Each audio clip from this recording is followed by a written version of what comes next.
Hello, everyone, and welcome to another episode of the Game Show Roundtable. This is week. This, this is podcast 2. We have today the Chase to cover, and with me is AnimationFan04. Hello, everybody. my my most fun fact, my most viewed episode on my channel is a chase video. Yes, top 5 Chase win. Yep, and it's 6,000 from 100,000 views. So Crazy. let's try to get to 100,000, everybody. Yeah, nice. When you hit that 100, it feels like crazy. Honestly, yeah, I'm gonna when I hit 100K on my first, it was like crazy how it was insane. Like when you hit 10K, like you start to feel like, oh my god. When you hit 10K on something, or when you hit just another milestone, it's really good. Yeah, you're right though. You're right. I'm just saying that. Yeah. But today we're here to talk about The Chase. And The Chase is, one of those shows where I think, GSM was really in a hole at this time because early 2010s, they really didn't have anything cooking.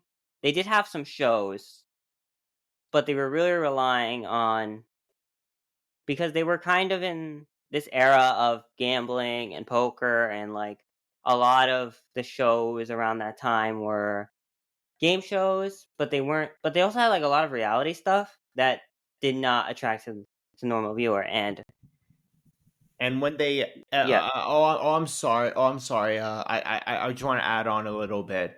Is that okay? Can.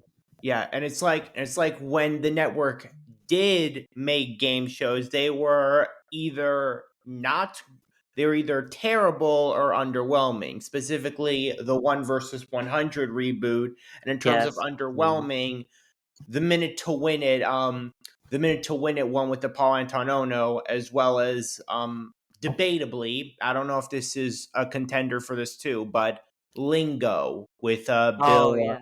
I would call that a revival too. But it's kind of like a self revival, but you can compare it to like the original. Yeah, it's like they canceled Lingo and then they brought it back. Yeah, and then whereas the other two, it's like you took it from the other network, I guess. Minutes 101 versus 100, you took it from NBC. So. Yeah, pretty much, and then of course, like I guess like people like skip it over because of the nasty language for the RuPaul one in 2023. Oh yeah, I didn't watch the RuPaul one because I was like, okay, they're reviving it only because Wordle exists, and I'm like, okay. Yeah, well, yeah, I mean, like that's that's I guess lingo nowadays. They're just trying to cash on the Wordle craze. Yeah. So I had to go there. Yeah. Oh, then there was also American Bible Challenge, which I think was also like underwhelming. I don't know. Yes, that same year. It was like a really big performer for them, though. I don't understand why. I don't know how that got 3 seasons, but well, it somehow was nominated for an Emmy apparently, and I don't know why. But hey, at least the Chase was too. Well, at least they both got. Yeah. Well, I mean, we have Jeff Foxworthy. I mean, that's gonna be something. Yeah, that Jeff Foxworthy is a go. Yeah. But we're not here to talk about Jeff Foxworthy. We're here to talk about Brooke Bruns. That's right. Yeah. So let's really get into it. So yeah, Jason had been on a losing streak with the revivals and their shows up to this point. A lot of people were upset, like, why can't you just make a show that like really has something to it, meat and bones? In 2012, they really started to gain it back, I think, because they were canceling the reality shows. They did Pyramid. They revived Pyramid. And while that wasn't the best revival, in my opinion, we'll get to it in a few weeks, but it did offer something that I feel like they were starting to get it again. They were starting to feel better about it. Because I watched 2012 Pyramid. It was really good. I think it was good for what it was. I think it was well made. I don't think the prizes were too low. I mean, by GSM standards, because like their potential offerings was really good. What actually be offered every day is a little different, but the potential offerings was bigger than what you think it would be. I guess. And I also was going to plan to even binge that whole revival anyway, but the problem is they don't have all the episodes on Pluto TV, Yeah. unfortunately. So, I'm just hoping that some of the Lost Media founders are going to try to fill out that gap, because I haven't watched much of it either, but I want to binge the whole show. Yeah. And then we get to 2013, and GSN has got the rights for Minute to Win It, and they also have the rights to revive Minute to Win It anyways, or they made their own. And they also have the rights to The Chase, imported from the UK.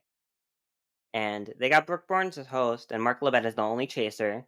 I actually kind of prefer the only chaser format, but it is kind of nice to have one or two different ones. Because I feel like 5, it's not too many, but it's also like you don't get to know them maybe well enough. Yeah, I mean, like, I But guess the it UK would has so many be. episodes that it's like you get to know all of them. But with GSN, like they only have like 4 seasons, so I Yeah, can understand why they went the one chaser. that makes sense. Or like they're not gonna air it every single day. Right. Yeah, yeah. And so it gets picked up, and it does really well for the network. Like it does really really well. Like because they structure it with Minute to Win It, either before or after. I can't remember, but I think it was after Minute to Win It. I yeah, it want was to say it has to after. be after, because I feel like Yeah, that. 'Cause I feel like it would be it would be a very dumb mistake for the network to play it before Minute to Win It, because yeah, like, yeah. the Chase Because is Minute like to Win It is the primetime show, and then but like I think it was probably played. I think it was probably played later, because I definitely know that the Chase had a higher views on their broadcast than Minute to Win It. Like I think Minute to yeah, Win It had like at best like 580,000 views for their highest view yeah. Or episode. like the Chase was at And least more consistent with its views, whereas Minute to Win It, like I feel like it fell off like really fast. yeah, and the Chase had like 800,000. So, Yeah, that was really, so yeah, like that yeah, and it was really did performing help them. like above average for them. Like even people who weren't like ever exposed to like Game Show Network were like watching it. Like it was getting like it was like it felt like GSN was like on an uptick because that Right. kept them up for a bit. Yeah, It exactly. did, like it really freshened them up, and they were like, "We have this." Like we're watching, and that kept them for a few years from like that really, I guess, dug them out of the hole that they were in.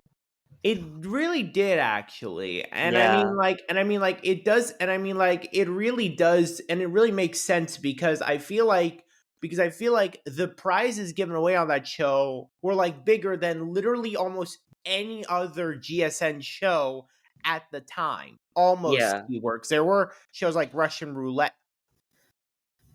Sorry. There were shows like Russian Roulette that did give away 100,000, but I mean, like, the Chase had more consistency in giving away big amounts of money yeah, and it's all compared or to. nothing. So it's not like if they give away $180,000 one day and like give away nothing the next day, like that's still a win for GSN and in a way Yeah, because they really make it worth your while by yeah, giving you a lot of money, more money than most of their other shows, but like they do the all or nothing thing, cuz like, yeah. obviously they can't be spending all that much money away, but you know, then Yeah, and when again, I was comparing makes it to Pyramid, it's kind of the opposite, where a Pyramid, you're kind of guaranteed to win something. Almost. You're not necessarily guaranteed, but there was a more consistent where they would give like $10,000 or 15,000 every day.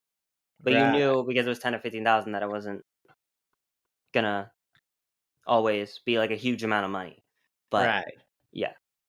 But okay, so it performs well for the network and they get more episodes and it goes on to be this 4 season thing. And the number one thing that I think helped it was not only the host, not only the chaser, because I think they picked the right chaser to bring over. I would have But preferred to. I'm sorry to interrupt, but I was just saying, like, I would have preferred maybe if they had both the Beast and the Governess. But like, I do understand, but I do think that the Beast would be slightly more entertaining than the Governess. I do yeah, is understand. the governess the one with the It's Han yeah, Haggard. like the lawyer, like the gray Yeah, the gray um hair. Yeah, yeah, like yeah, the older one.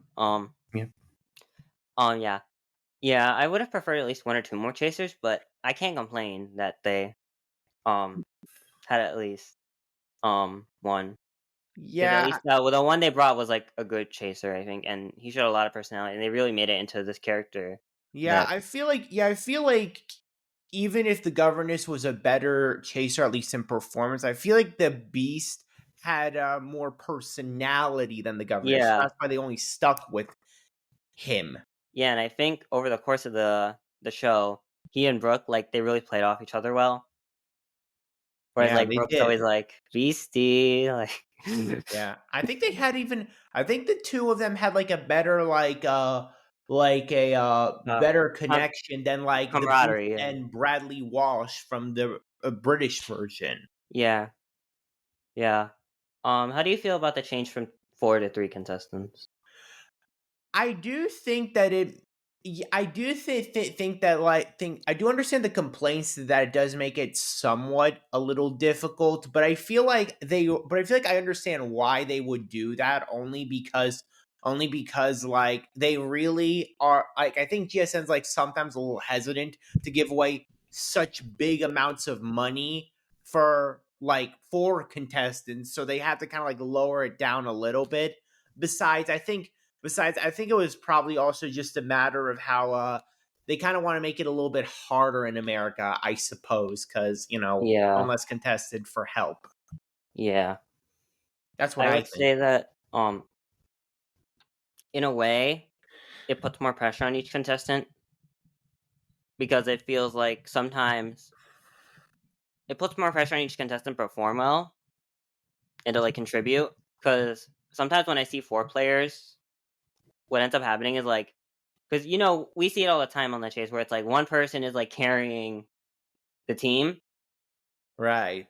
sometimes, or like 1 or 2 people, and like not always, but there's one person that like lags behind on the answers in the final, or Yeah, it yeah, happens a lot. And I think yeah, it happens a lot. And I think that it's probably and I think it's just kind of a and I think that's what we kind of call a bit of a liability sometimes only because like I did remember and this is for anyone who has watched who has and for anyone who's watching this cuz you probably never seen this for but Game Bouncer was texting me saying that like if you take the low offer when someone else took the high offer, you're practically just mooching off everyone else. And I totally agree with that. I yeah, feel like you got to go all the way, regardless of it yeah, being the beast or not. I'm just saying because I'll be straight up. Every time I watch the show, I'm like I'd be taking the high offer just so I can put as much as my fair share in as possible. Because the yeah, last thing I want to be seen on live TV is being a slacker. yeah. Like what I'd say is that you should take your offer at least. If you're gonna take the low offer, it's okay as long as the offer is positive. But okay, the U.S. version doesn't have this with the minus offers, but Right, but I I don't. mean, like they have the $1,000, which is Yeah, the definitely 1,000. Like pitiful. it depends on when you're going. If you're like the first person to go, I guess it's a little different because they give off $5,000 per question. So I Mm. would just stick with what you have, and because that doesn't make you seem a little. Well, middle You or need because it makes you contribute at least. Like well, I mean, it's really. Well, I mean, like I only say the high offer only in case if only in case like someone else got the high offer made to the other side, so that way I won't have to mooch off them. But if like everyone yeah, else takes the middle offer, I could take the middle offer too. I yeah. just, It depends on what the other people do, but if you have no one to go off of, it's a little harder. Because yeah, yeah, exactly, yeah, I would say. right. Eh, Um. I'll go on. Yeah. I don't. I was gonna say, but I guess the final chase. When we talk, so a lot of people say Brooke reads the question slow. What I think happens is that Brooke doesn't necessarily read the question slow. Okay, she starts off like normal pace because if she reads them too fast, it feels like she's favoring one side, maybe. And you could Right. say like, well, and at the end she has to read them fast because the clock's ticking, and you have to accommodate for that, and you have to give the contestants like the full chance. The difference is the beast just gets the questions read to him, and he can answer or say pass. The contestants have to buzz in, and then after Brooke says their name, they have to like give the answer. So when you say Brooke reads the question slow to the beast, or when you say, oh well, Brooke isn't reading the questions fast enough, it's because she has to say, because I feel like she reads the questions fast, but she reads them faster when towards the end because she has to try to get it in. Yeah, and I feel like I don't understand the whole complaint of reading them slow anyways, because I mean, like, people want to know what slow is, then why don't you watch the reboot with Sarah Haynes on it? I know we're Yeah, not talking about that reboot, but I feel like it's worthy to bring up because, like, yeah, you can bring it up. everyone kind of, sorry, I just want to finish. I'm saying, Yeah, like, you can bring it up. It's fine. everyone needs to, like, like, calm down with the whole thing of her going slow, because, like, you want slow, watch the revival, and then you'll never complain again. Yeah, the first season, because they gave up too much money per question. Yeah. Okay, yeah, but I was talking about the final. But I think the cash builder, she's fine. Like she's perfect in the cash builder. I think in the cash builder, she's fine. I think the main game when they're locking in their answers, because I believe, yeah, you get a time limit and then to lock it in. Right. Yeah, because the main game isn't it Yeah. like both players have to lock in with like a specific amount of time, like we don't know how much time it is. Like, No, I think it's like whoever locks it in first, the other person has 5 seconds to lock in too.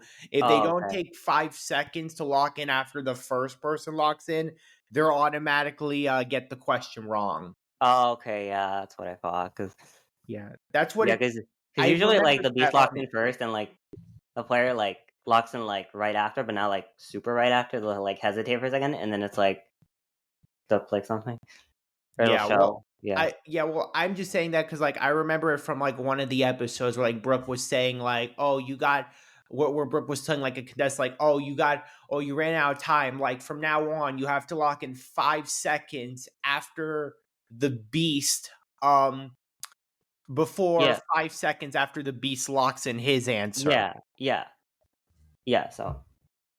yeah. So like the beast has 5 seconds, and then whenever the beast locks in is when your 5 seconds starts. I guess something like Yep. that. It's not real. We don't do specific, but Yeah, well, yeah, I just thought it's worthy to bring up just so you something like just that. did Yeah, like yeah, it's fine. Like, I remember. we got it. We just stop apologizing. It's But okay. yeah, no, it's fine. Like, Hmm. it's okay. Okay, so yeah, I don't get, because here's the thing, because of the way the contestants have to buzz in, it feels like it costs them just like a little bit more time. And yes, they get the head start, so in a way you could say that like offsets it, but that's only like, oh no way, it does offset it, but does the head Well, start like offset like the time? Because the head start is dependent on how many people you have, so right, I think right, that maybe that is to offset the buzzer situation. right. Well, can you repeat one Like more the time? like the buzz in, like the buzz in, and then you have to wait for Brooke to say your name, or like Yeah, well, I think I think the crazy thing, I think the hard part about the whole thing is like, because like, of course, I was never on the show. It's like the crazy thing is like, I always wonder how do you even know you buzzed in first on those yeah, because we can see questions. it, but like I'm not sure they have a monitor where they can see because Yeah, the booth is right in front of them. Like, I hope they do because I mean like that would make it even because that would make it even more harder. But 'cause- well, it looks like it's similar to Jeopardy, but the difference I think on Jeopardy is that like you get like the light to like that allows you to buzz in because they don't have a lockout. I think because they want people to be able to answer before the question's over. right, Yeah, and since they don't have that lockout, I think since they don't have a lockout, sometimes like things happen, but they don't have any sort of reference because unless they're like buzzer lights up or like they have like some sort of signal that tells them like it's them. Because the only other thing I could think of was Brooke saying their name, but that's not like very good, and like that depends on the host a lot. yeah, That's cute. yeah. I mean like Yeah, it's like do you know of an instance where like something with the buzzers happened or like because well, I remember one like but I don't have it in the back of my mind. like on the chase because like I think I Yeah, do. like let's say someone buzzed in and then Brooke was like, "Oh, well, wrong person, like out of turn." Like, I remember that. I remember that. So it happened in season 2. I think it was these two guys. Like he was asking, like, what month does Oktoberfest begin in? One of the guy buzzed in, but the other guy said September. and she said wrong person answer, can't accept. Yeah. It was like in season 2. I think the contestants were Eric and Jacob. Yeah. And yeah. So what I'd say is, okay, with the Brooke reading the questions, I guess she doesn't read them slow, but she also doesn't read them super fast. But she wants them, like, she wants the contestants to be able to get the full context of the question. Yes, contestants should be paying attention, but she wants them to be able to get like the full scope of the question. She doesn't want to go too fast, I guess. Yeah. Because then everyone's just sitting there like, I didn't hear that. Like, everyone's just sitting there like waiting for someone to pass. Right. Yeah. Right. Besides, they I didn't hear think the question. Because I'm sure they get the question well, but yeah, I think it just takes like to process the question. It takes like a second or two more, just of tiny slowdown. yeah, Like, it kind of is like that. But I mean, yeah, I think that. But I mean, like, I wouldn't say that that's directly something. I wouldn't say that's directly a fact of them processing it easier in the GSM version. I feel like that's more so an issue or a thing that happens in the ABC revival. Only because, look, I'm sorry for bringing up the revival again. no, you're but like, fine. Like, you're fine. You can but bring it up. like but like hear me out for this. It's like, because like there are episodes in the ABC revival where like the chasers can't even catch a 14-step lead or something. It's like I feel like the host goes even slower. Even in the seasons after season 1, I feel like sometimes she goes even slower so they could process it even easier. Probably because of like I said before, how it takes a few seconds to process it, or maybe they want to get it right away so she reads it slower. Yeah.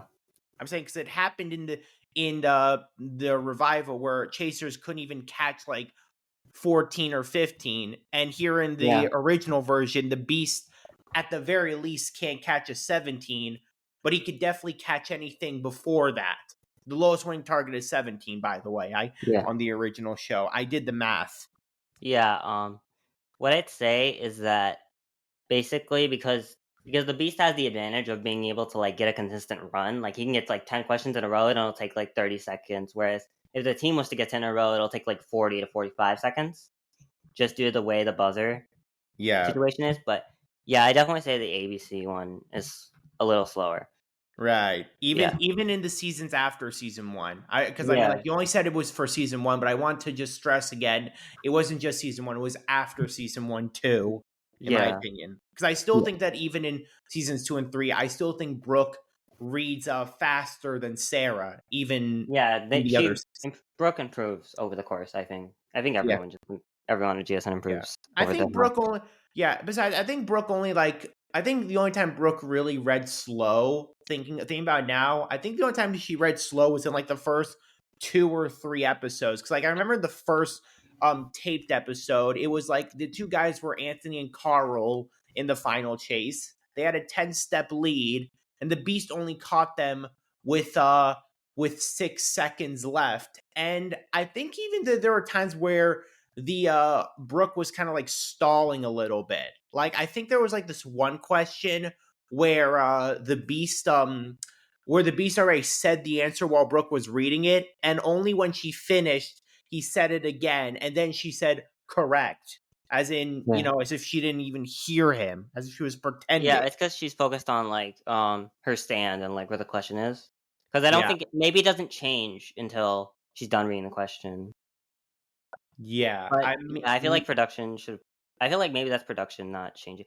Well, I mean, well, I'm just yeah, saying. yeah, she has to say correct, so they change it. But Yeah. Well, I'm just saying because like I do understand the issue in like the first season, but I think that it genuinely does change later on. yeah, okay. So I think we're gone over that issue. Um, we need to talk about some notable people on this show Yeah. because there's a lot of notable people. I mean, we talk about Raj, we talk about Muffy Maracco, we talk about James Holzhauer, we talk about Yeah. Corey.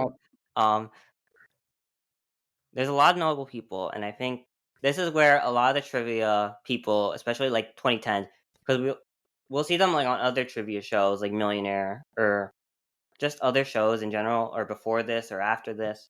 But I think this show allowed them to shine and allowed them to really be able to get on more like, not I wouldn't say like primetime, but more like bigger shows that like maybe like a Jeopardy or like.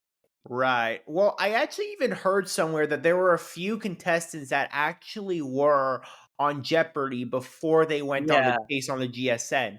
Like I remember there was this one contestant. His name was Jay. He was in the first season of the chase, and I looked it up online. 2 years before the show actually taped its first season, where he was in, he won, I think, like 5 Jeopardy games and won, like, I think $100,000. Crazy. Yeah. Wow, 100K in 5 games. Well, I mean, Yeah. okay, If you that's want to not look him too up much around, later, but everyone watching, if you want to look it up later, it's Jay Rhee. JRHEE. yeah. Yeah, that's cool. Yeah. Yeah. Yeah, I think, yeah, Muffy and James are like the most notable ones, mostly because Well, of they were course. both on Millionaire after, and well, I know James was on Jeopardy and like did super good, and you know, I feel like Right. that's where James like stardom started, Exactly. and then it was the Jeopardy, or well, not Jeopardy, but well, he went on 500 Questions, I think, after, and then Jeopardy, but Well, I can look that up if you want. yeah, I know he was on 500 Questions. He just didn't, because the way the game worked, he didn't get a chance to do much. But Oh. Well. nothing. That was just something.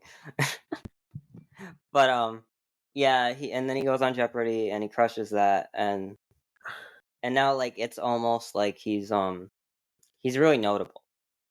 Yeah, I mean, like, after all, he's literally been in the Jeopardy Masters three times, and he's also been a chaser on the ABC revival, and I think he was on another game show. I can't remember what it was, but I remember he like starred in another one. I just don't know what it was at the moment. But he like wrote the contestant on there. Oh yeah. Yeah, It was like something I saw online. I just don't know the game show, but it's okay. Yeah. What I would say is that I don't know if James gets the chaser slot if he doesn't have his chase appearance beforehand, but I do think maybe he would get a chaser. I do think he does get the chaser slot if still just with the Jeopardy, but like it can't be denied. Like his chase run is like pretty epic, I guess. Yeah, well, I mean, I'm just saying that because when it comes to the when it comes to the revival of the chase, I know I'm bringing it up again. I know it's the original show, but hear me out. I think that like when it comes down to the chasers in the revival, I feel like James actually was like the best performing of everyone. Maybe the Queen is a little better, but I would still have to say James though actually did like the best out of everyone, despite Sarah's poor reading speed. That he still did the best out of everyone. Yeah, I do like that. Oh, sorry. Yeah, I do like that we see the audience on the chase, but yeah, you were saying. Sorry, I don't want to cut you off. I was just saying, like, personally, I feel like it would have been better off if they did that whole one chaser thing in the revival, and they just picked James instead to do the whole thing, instead of showing out a bunch of randos and only putting the Beast in 5 episodes. Dang. Yeah, I counted for the revival. It was only in 5 episodes. Pitiful. I wouldn't say it was like a bunch of randoms, but I wouldn't say it's like. What? You said. Wait. So okay, you said the Beast was in 5.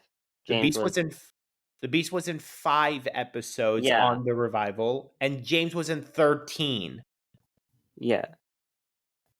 Well, dang. Yeah.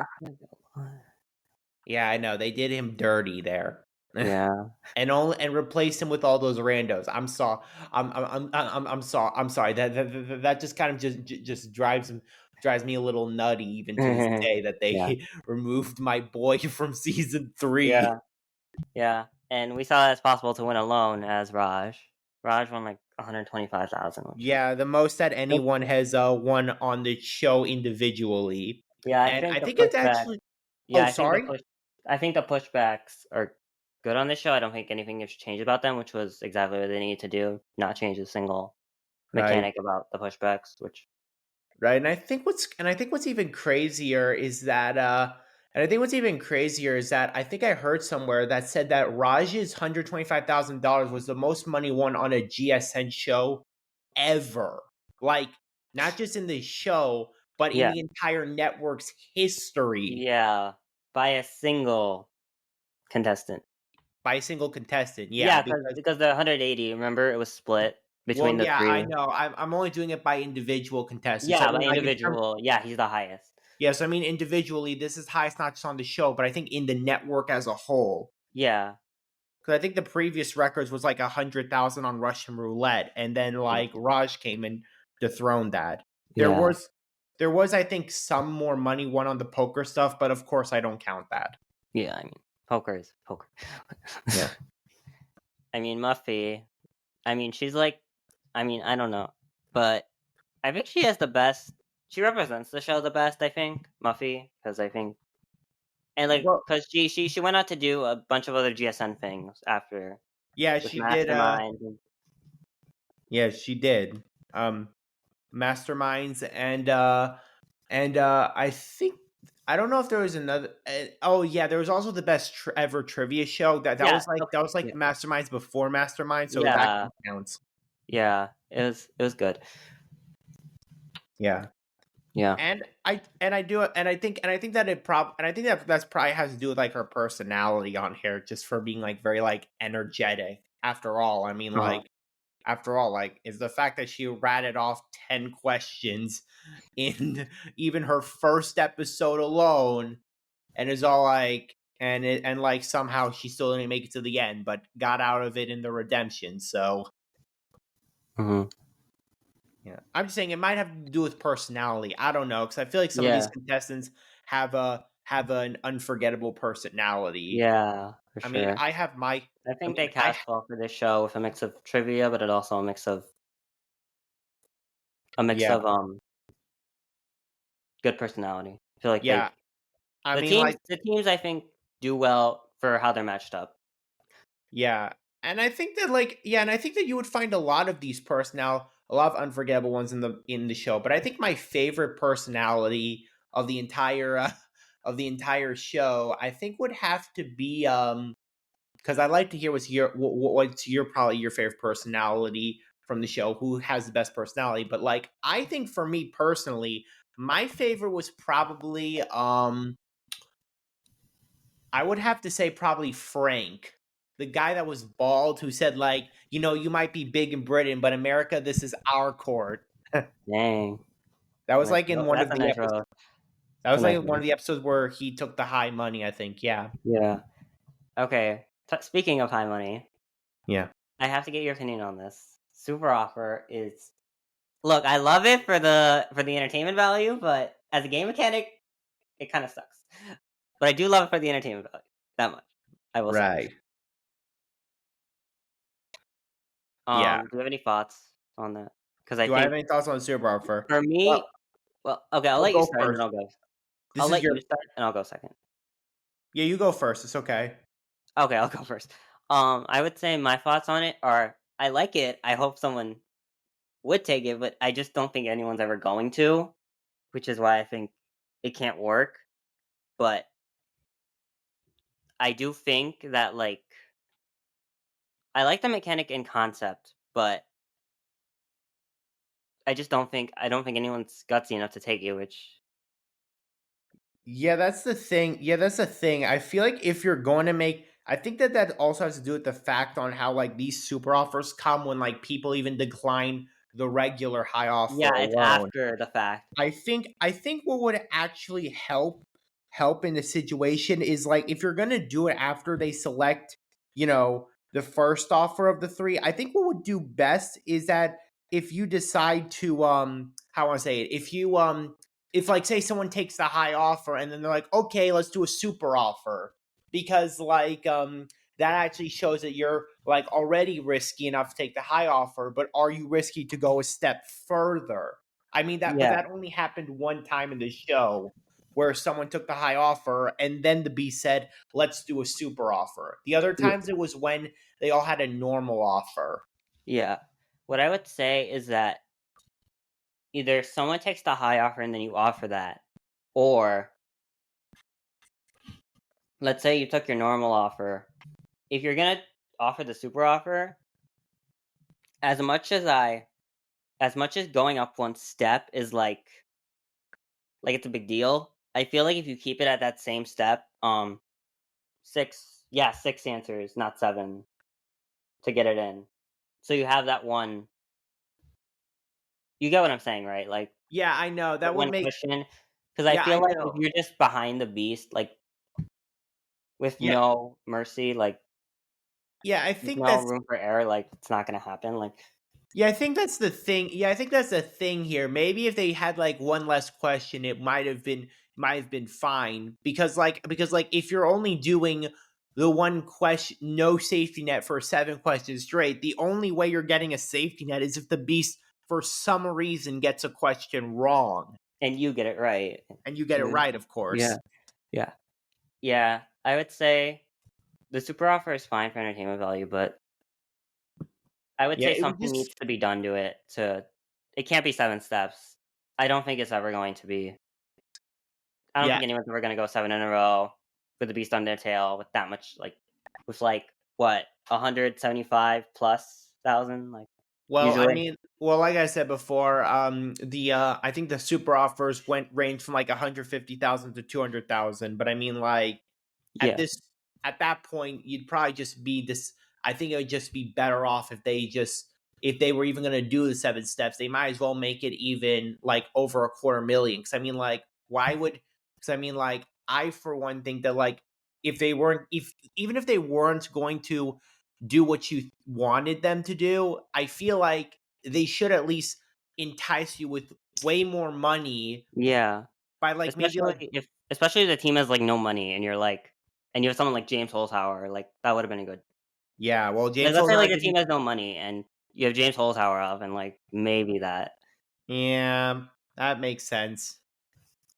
I mean, but I mean, like that would probably only happen if somebody actually gets like 12 questions in the cash builder, like Yeah, Holzhauer, or maybe even 13 for that matter. Because I yeah, mean, he did miss 2 in that cash builder. So yeah. if someone has like a perfect cash builder, then that would be 70,000. then that would scream super offer. Yeah, that's what I would say. Yeah.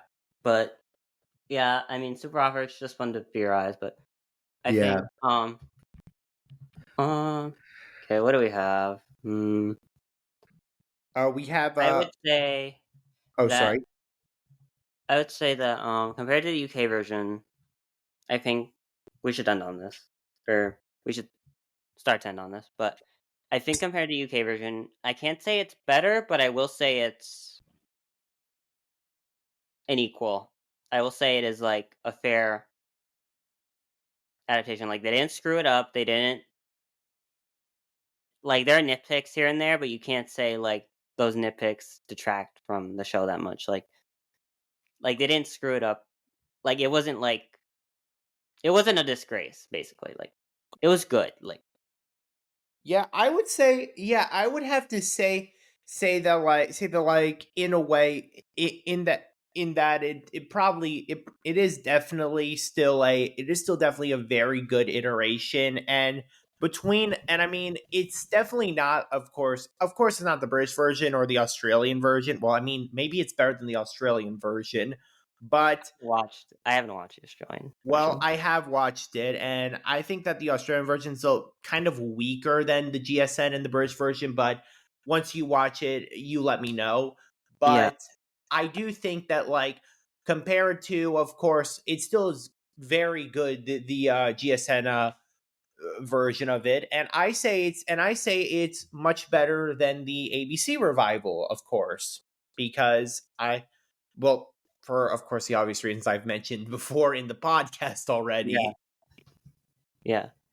I would definitely say this is better than the ABC revival. But I'll Yeah, leave. so I mean, like people who somewhat think that are some, because I know that there are some people that are like saying, but it's not the UK version, it's not the British version, it's not good. I still think that it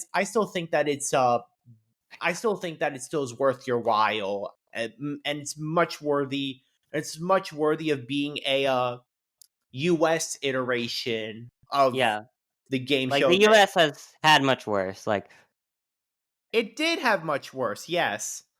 Not talking about the chase, but just game shows in general. Like Yeah, there were worse iterations than that. You are right about or adaptations of adaptations. I don't know. Wait, iteration is like okay. I'm gonna stop. Okay, we're not. Adaptation is like when you take a show from another country and like bring it to another country. I think. Yeah. Right. Well, that is the chase, though. So yeah. Yeah. I think it was fine, and I think the number one thing with the Chase USA is it could have been worse, and it wasn't worse. Because I think a lot of people were like saying, "Well, it's gonna be worse somehow," and just like, well, it was a little worse, but I mean, it was good, but like it could have been worse, but like it wasn't worse in a way. Right. Like okay, let's say the UK version is like 9 out of 10, 9.5 out of 10. Yeah. The US version is like 8.5 out of 10. Like right. Yeah. I mean, I would probably say, like if you've never watched the UK version and then you go watch the UK version, like you're just gonna feel like, oh well, GSN version is not worse. They're kind of the same. Like, right. Yeah.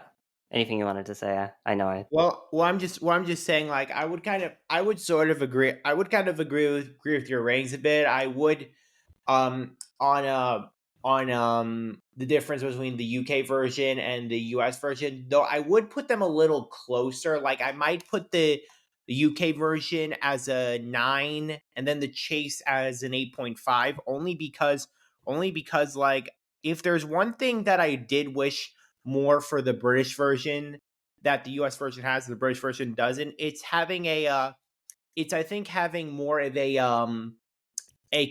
communication with the chasers, like the host having more of a relationship with the chaser. Or having some sort of banter between the two. Maybe at the beginning of the show, maybe the end of the show, maybe. Yeah. I don't know. I just really liked it. I feel like that's one of the top aspects of the GSN version. And I feel like it's kind of I'm a little bummed out they don't harp on it in the UK iteration.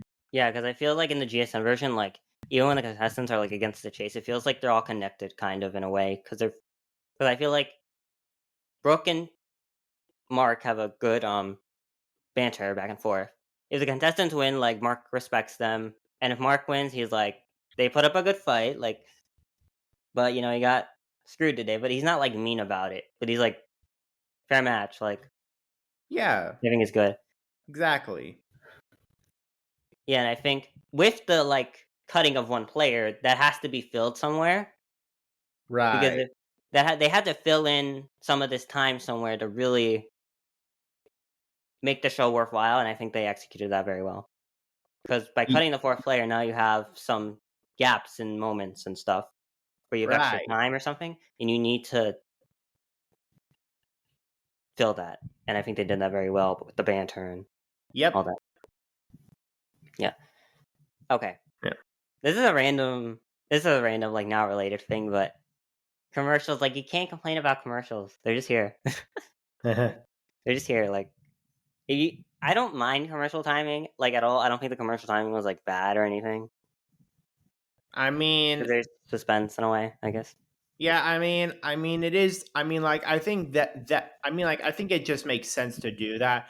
Do that, especially in the final chase before it's the Beast's turn, because I feel like you kind of need to harp on the suspense. And besides, but the only drawback is that if you're watching it on like a recording and you end up skipping through the commercials, it's gonna give it away if who's gonna win or not. If the teaser as well. That's teaser GSN. I hate. That's the thing. But it's like I don't know why they do it, but Yeah. I was gonna say one more thing. Oh yeah, the main game. So in the main game, I like when they cut to commercial right before, not right before the last question, but like maybe in the middle of it, not like right before they're about to play the main game, because that's annoying. Like I'd rather see some questions than come back and Yeah, then start with like another contestant. right. I Yeah, Right. I mean, like, I feel like the anticipation though for the final, for like say the final question of a certain person on the show. I think it's. Well, I mean, like, I mean, like, before they go to commercial, I think it's really just a I don't. I mean, like, I don't really know if it's a good idea or a bad idea because, like, what if the last question is like before a commercial is like where the beast is two steps, whereas like one step behind the player, and like the player's not even close to the bank, then like it's gonna obviously give it away who's gonna win, of who's yeah, gonna win that round. So I mean, like, maybe only do that in like a very dicey finish where it's like really really close, but otherwise I would just not do that for everybody. yeah. So, is there anything you want to say before we wrap up? I'm not gonna wrap up, but well, I will wrap up. But is there anything you want to say? Because I feel like we covered the topic extensively. Is there anything I'm missing? Well, I think the only thing you're missing is that because we talked about Muffy. Well, we did talk about Muffy. We did talk about James. Yeah, we talked about Trying to trivia. see. We talked about I'm trying to see if there was any. comparisons. We talked about the history. We talked about yeah, Yeah. I okay. I was game. just. I feel like the only contest. I just think that we are missing one contestant though, iconic contestant on the chase, and I think it's Jonathan. The guy who was like, Oh yeah, who was yeah, also on Masterminds. I just want to yeah. ask, like, what are your thoughts on him? It's I don't like, have like a lot of thoughts on it to be honest, but okay, it seemed, I just saw a clip of like what makes the beast laugh, and he said like poo poo platter or something. um, okay. Well, That's maybe. funny. Okay, well then maybe it's not that big of it. Okay, well then maybe we're not really missing that much then if we don't have much to Yeah, say about but Jonathan then. but yeah, I do want to wrap up, and I want to say like the chase.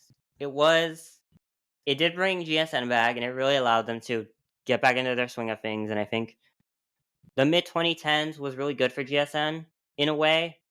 In a way, it wasn't, but they did get their swing back, and they were able to really, because the chase kind of, it was their ride or die, but then they had other shows that really, and it was their first like adaptation that I think really succeeded. I don't know if there was one before. I feel like Whammy kind of succeeded, but it didn't really. Like, I think it's their best done. Whammy was fine and all, but I mean, like, that already came during a different time of GSN Yeah, peaks. I mean, like I said before, that was 2002, and Russian Roulette was also in 2002. But so they're practically just two different eras, really, yeah, altogether. that's what I would say.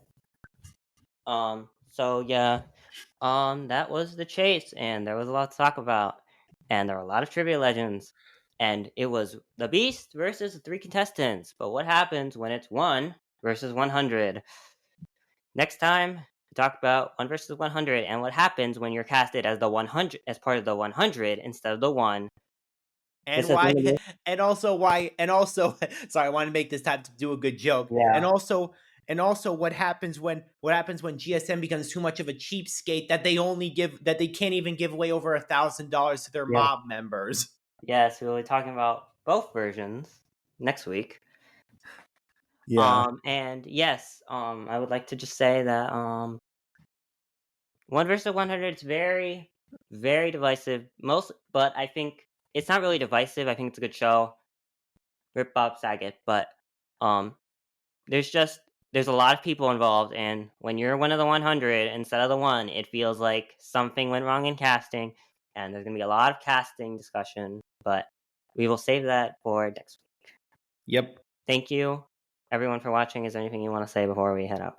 Well, once again, watch my top 5 chase wins, and let's get my video to 100,000. Woo! Get it to 100,000, everybody. It's Yeah. top 5 the Chase wins AnimationFan04, Thank and you. pretty good. Yeah. If you want to watch the Chase, you can watch season 3 and 4 on the Internet Archive. They're pretty much there. Most of the episodes, anyway. Yeah, and Yeah. I guess also there is, I think, like a few season 2 episodes on Vimeo Yeah, or I would say that, yeah. Daily Motion, but that's about it too. Yeah, so that will be it for this week. Thank you so much for watching, and till next time.